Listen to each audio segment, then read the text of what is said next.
Leo asubuhi tumepatwa na dharura ya nyuki. Nyuki hao waliweka makazi mazingira ya shule, wana siku kama siku 4 hivi tangu wawepo hapa. Kwa leo asubuhi from nowhere tukaona kwamba wamechachamaa. Jana usiku tulijaribu kuziba ili angalau tuwafukuze, lakini inaonekana walitengeneza njia ya kutoka, na watoto walipofika asubuhi kutokana na kelele za watoto basi wakawa wanawashambulia watoto. Tulijitahidi kama walimu kuwaokoa wanafunzi kutoka kwenye mazingira ya shule na kwenda sehemu mbalimbali kutoka mazingira ya shule. Na hadi sasa hatuna madhara makubwa, hakuna mtoto aliyeumia isipokuwa wachache tu wamegongwa, wana maumivu hapa na pale, na wachache wako zahanati ya Lukobe wanaendelea kupata huduma ya kwanza. Pia kuna walimu 2 nao wamepata madhara ya kung'atwa na nyuki, na mwingine aliumia mguu wakati anakimbia katika hali ya kujihami. Kwa ujumla mpaka sasa hivi mazingira ya shule ni shwari, na ndugu zetu wa fire pia wamekuja kutusapoti katika hili na wamewadhibiti nyuki. Kwa mpaka sasa hivi hali ya mazingira ya shule ni salama, pamoja na kwamba bado kuna nyuki wachache wako wanazunguka mazingira ya shule.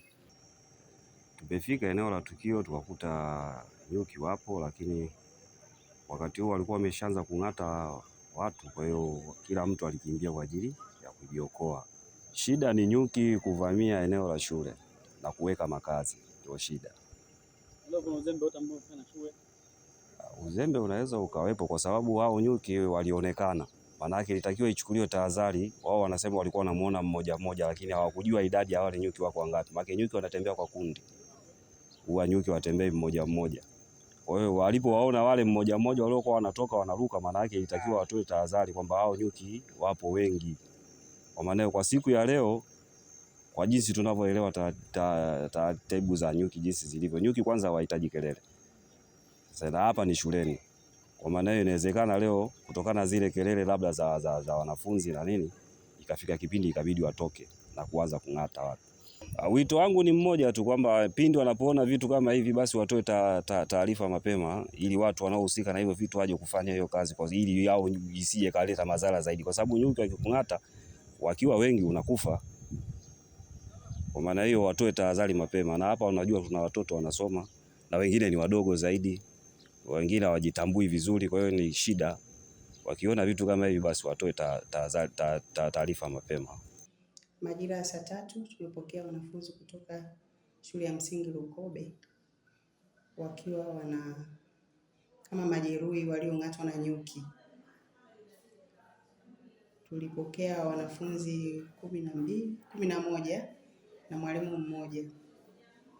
Kati ya wanafunzi wa kiume walikuwa ni 7, wa kike 4 na mwalimu mmoja wa kike. Tumewapatia matibabu kulingana na jeruhi waliojeruhiwa, na kwa sasa wanafunzi wote wanaendelea vizuri.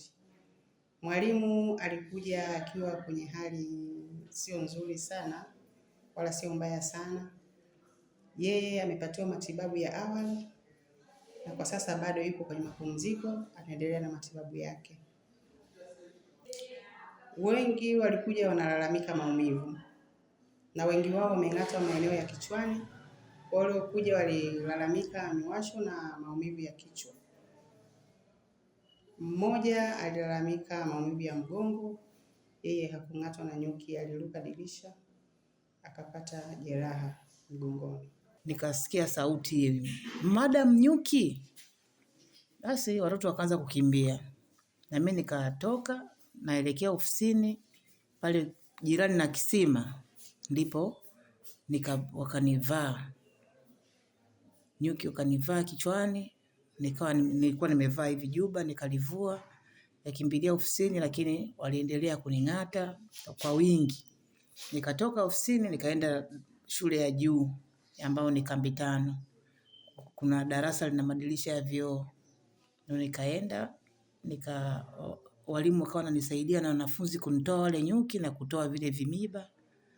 Ndio nikakaa, gari ya mzimamoto ikaja ikanibeba na kunileta hospitalini. Naitwa Chiku Musa Gaudensi. Tukopo darasani tunafanya mtihani. Tunashangaa pale kwenye sehemu ya maji nyuki wametoka wameanza kutuvamia darasani, tunakimbia nje, wanatufuata.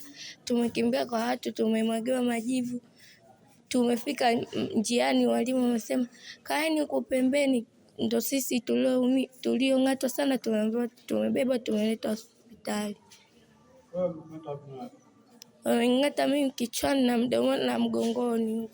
Bongo Play TV.